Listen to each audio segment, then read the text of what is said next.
Hello everyone, Mario Diaz here with you with a special presentation on the Constitution, the United States Constitution that is.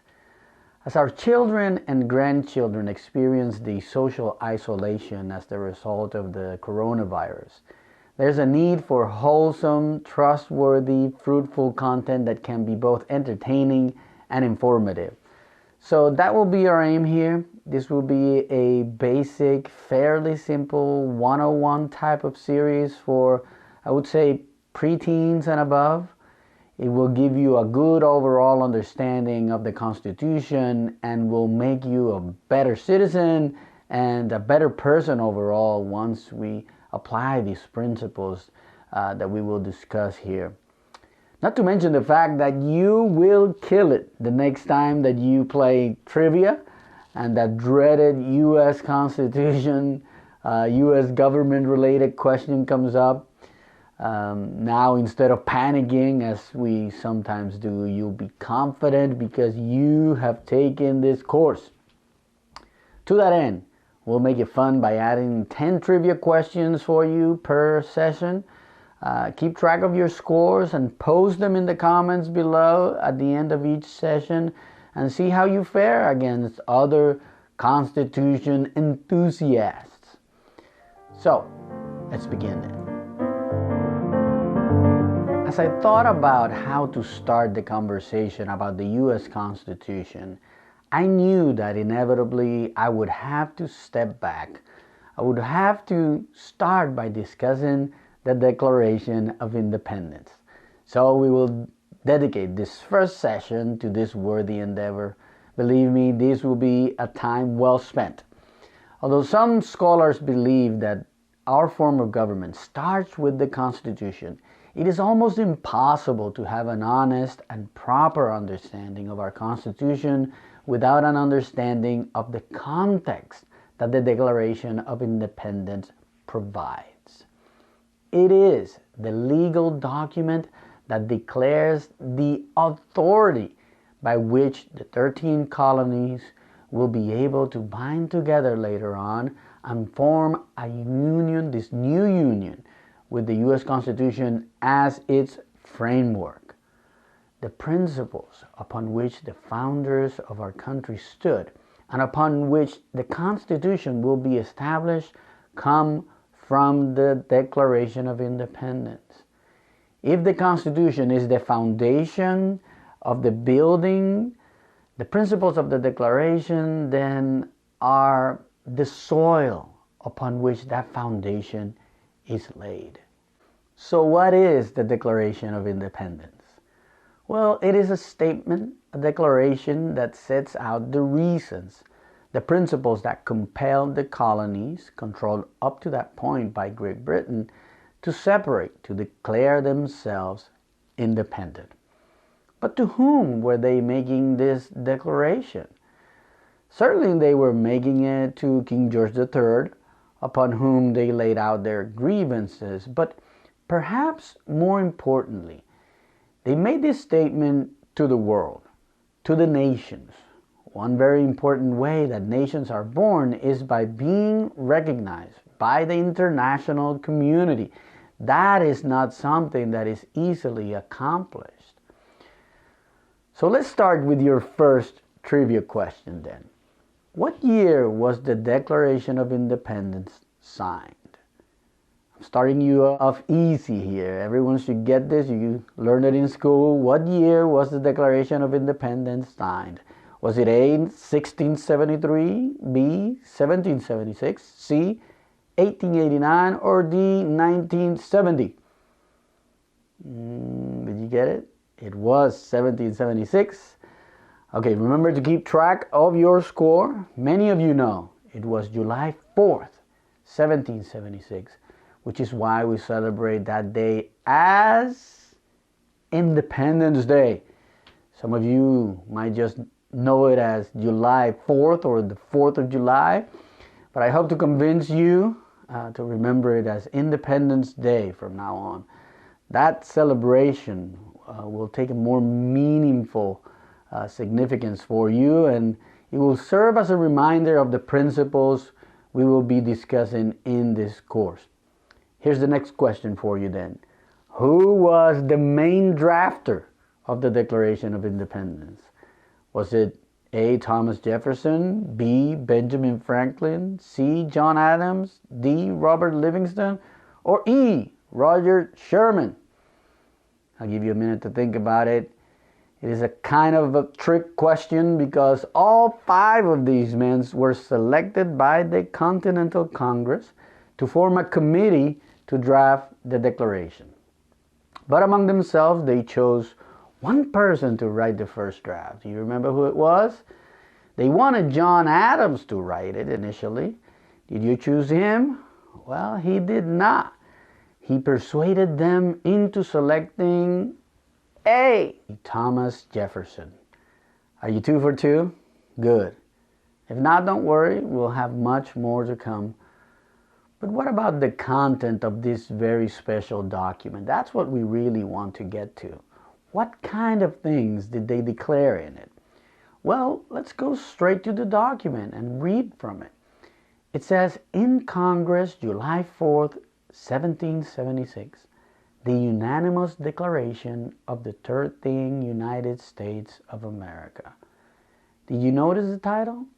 Already at this early stage, the founders invoked these United States. This is significant. They set out here a vision for this new country that was not recognized as a country just yet. It continues, when in the course of human events, it becomes necessary for one people to dissolve the political bands which have connected them with one another, and to assume among the powers of the earth the separate and equal station to which the laws of nature and of nature's God entitled them, a decent respect to the opinions of mankind requires that they should declare the causes which impelled them to the separation. I know the language might be a little bit strange for our ears, but do not give up on this. I promise you, you will understand it completely. Note the 2 purposes they laid out here. 1, to dissolve their union with Great Britain, and 2, to rise as a separate and equal nation. More important than that, they tell us by what authority they do this. The laws of nature and of nature's God entitled them. This is monumental. This foundational principle must guide our understanding of the Constitution. Never forget it.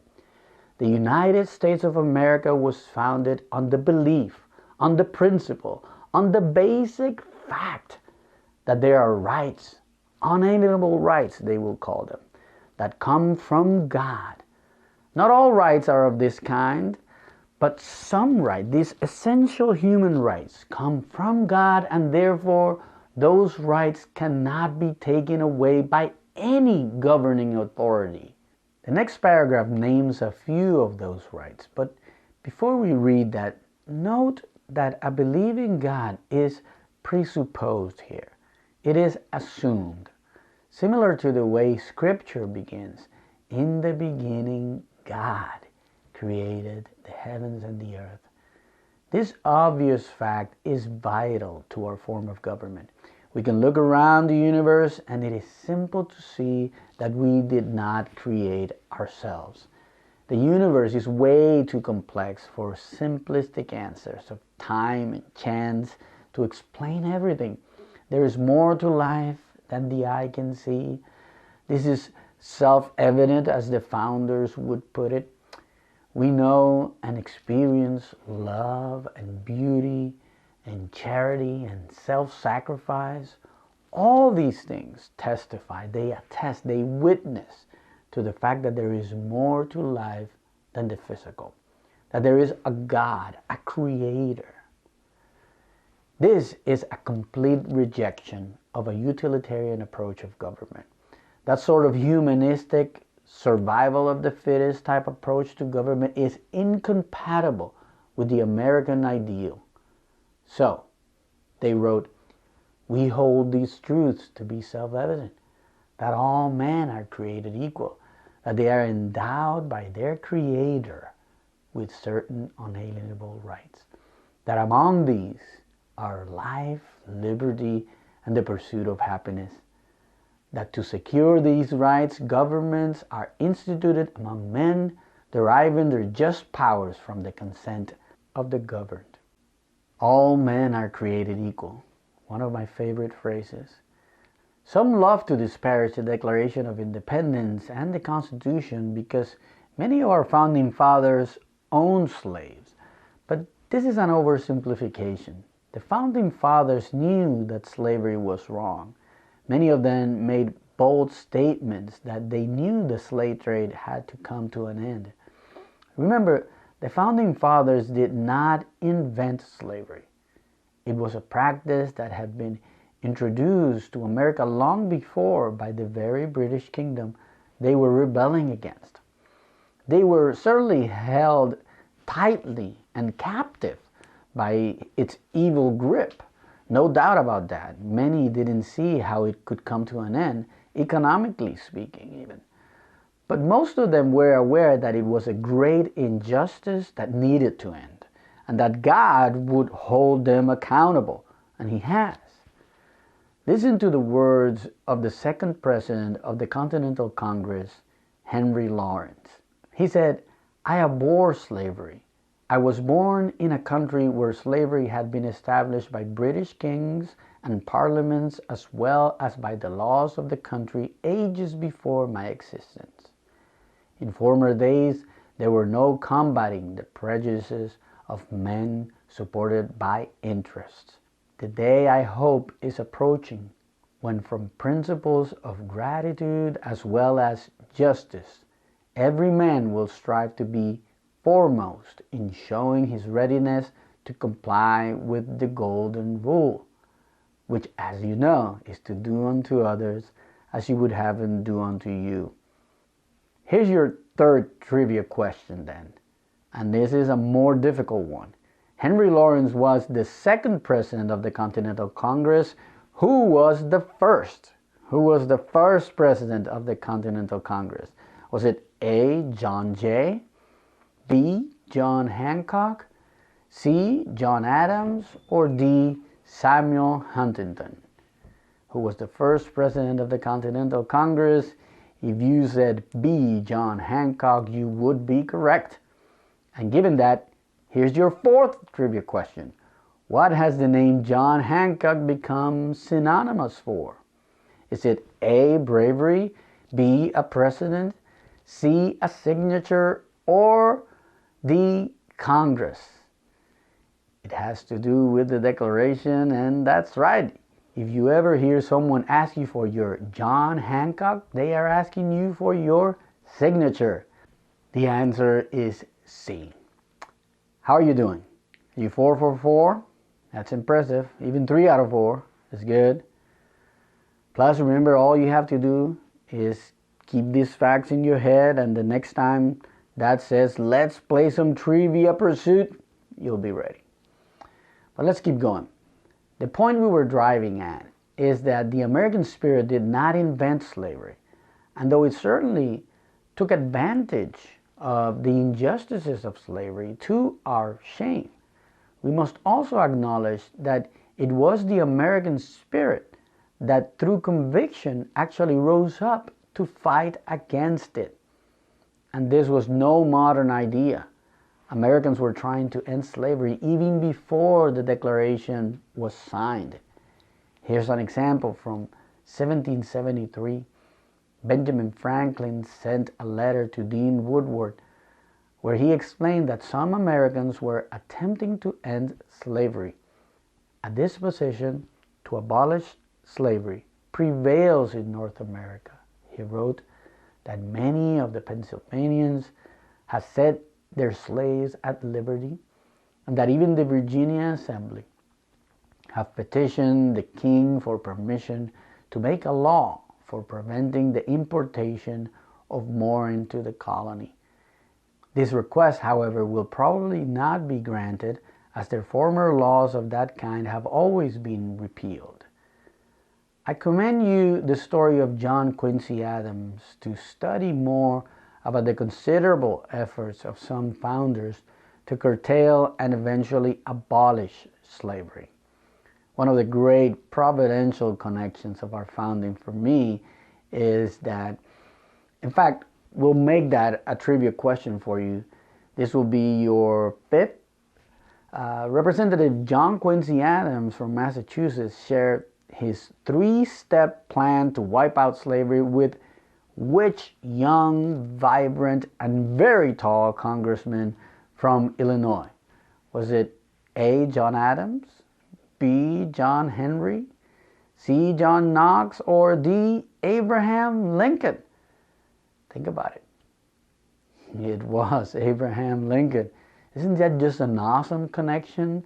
I love how providential that is. Lincoln is said to have even used part of that plan. This should help us remember that the anti-slavery, pro-justice sentiment of the American spirit is part of our DNA. It wasn't merely added later. Slavery is not uniquely American. The fighting of it is. Here's another quick trivia for you because I just love this fact. What was Representative John Quincy Adams' previous role in government? Was it A. Massachusetts State Senator, B. Massachusetts State Representative, C. Governor of Massachusetts, or D. President of the United States? What do you think?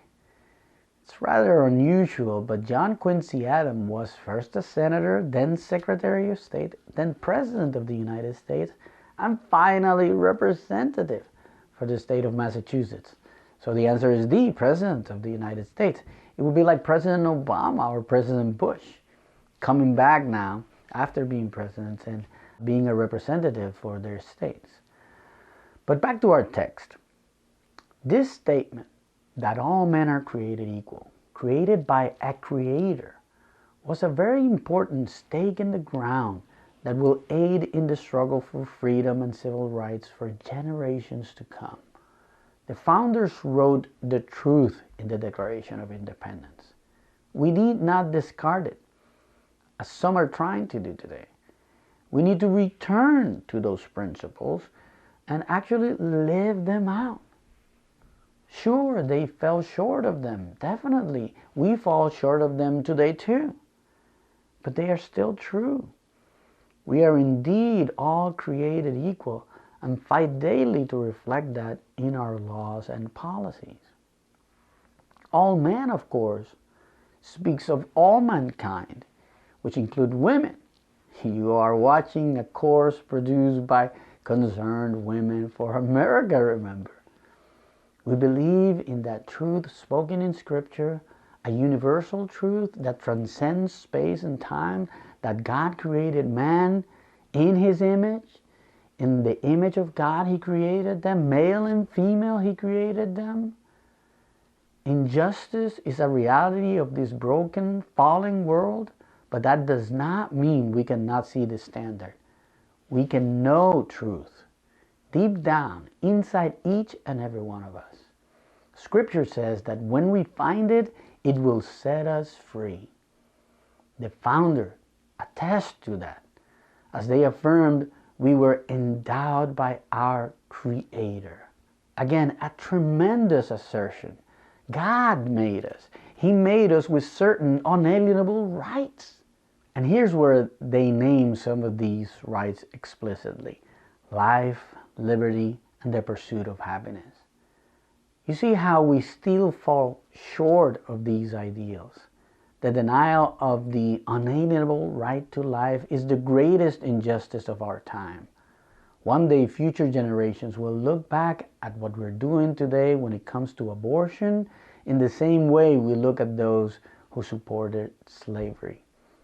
The principle of the sanctity of every human life is true today, even while we fail miserably to live up to it.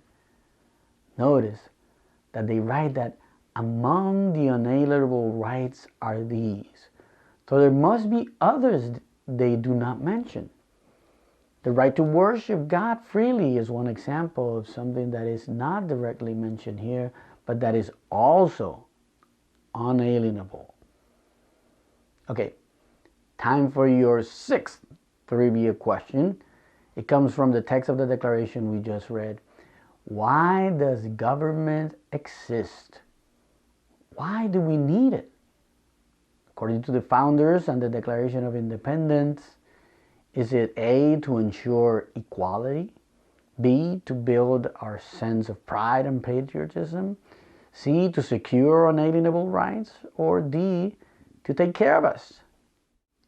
I hope everyone got that one right, or at least that you didn't put to take care of us. If we refer back to the text of the Declaration, which tells us that to secure these rights, governments are instituted among men, we would know the answer is C, to secure unalienable rights. That is a focused and very limited view of government that seems clear and manageable. Sometimes it feels like we have lost this view as the size of government continues to grow and they control more and more areas of our lives that they were never meant to control. To finish this part, let us note that in America, this power of government is derived from the consent of the governed. That is just power. Government might, and unfortunately often does, take on areas where it does not have the consent of the governed, but that would be an unjust use of power, according to the founders. This will be prominently reflected in the Constitution itself. In fact, the very first 3 words of the Constitution reflect this reality. Do you remember? Do you know them? Here's your 7th trivia question. What are the first 3 words of the preamble to the U.S. Constitution? Are they A, we the people, B, we hold these, C, the United States, or D, Congress shall make? Remember, the part reflects the fact that government derives its power from the consent of the governed. So yes, the answer is A, we the people. In the United States of America, there is no king. The people are the sovereign power from which all government derives its power. And listen to what the founders wrote next.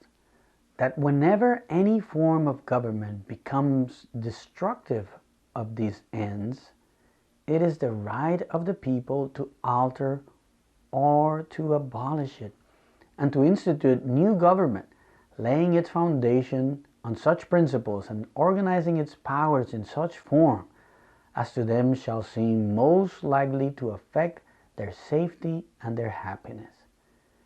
It is a natural progression. When a government systematically abuses its power to infringe or take away unalienable rights, then the people have the right to do away with it.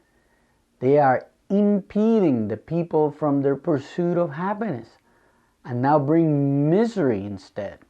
A government like that has lost the purpose of its existence, which is, as we've already learned, to secure those rights. In the case of the founders and Great Britain, they had been trying to work with the king on a long list of abuses by the monarchy. Taxation without representation, illegal searches and seizures, the confiscation of firearms, the perversion of both the legislative and the judicial system. It went on and on.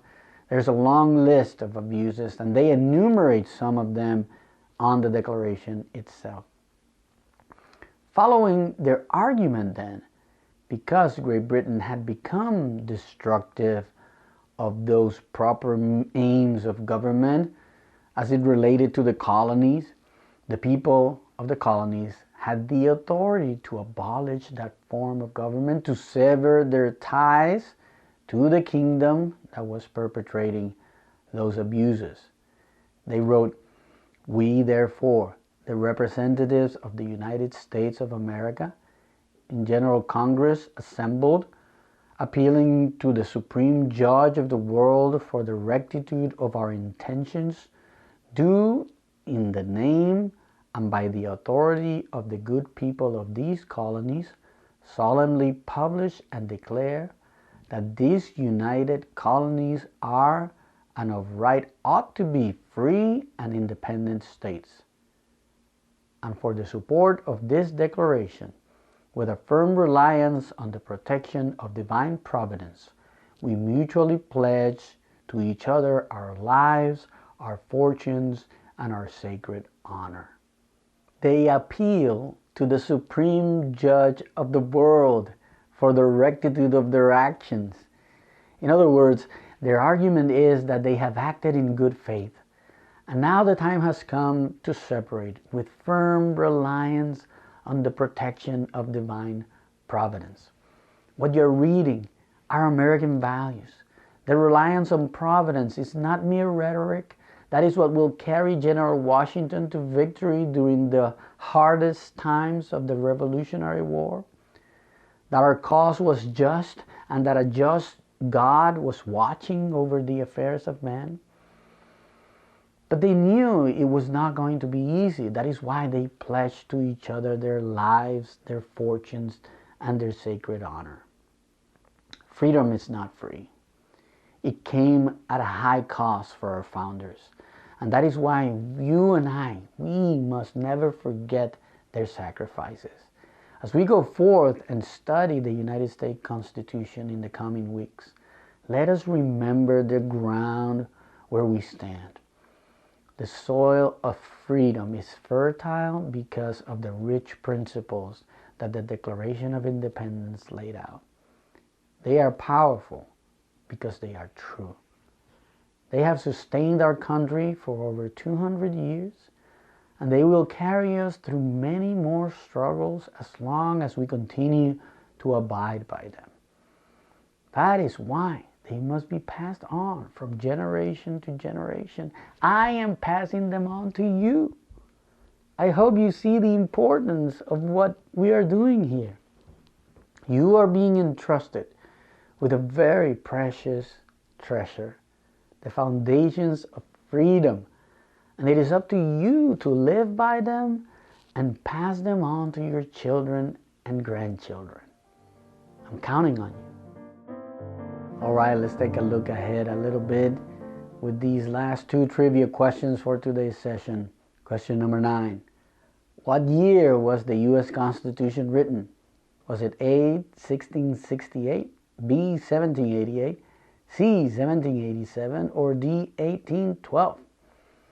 The Constitutional Convention convened specifically on May 25th, 1787, so the answer is C. And here's your last question for today. Where did they convene? Where did the Constitutional Convention meet? Some of you have visited. Was it A, Virginia, B, Massachusetts, C, New York, or D, Philadelphia? Some of you might remember the specific name of the place, not just the state. They met at Independence Hall in Philadelphia. The answer is D.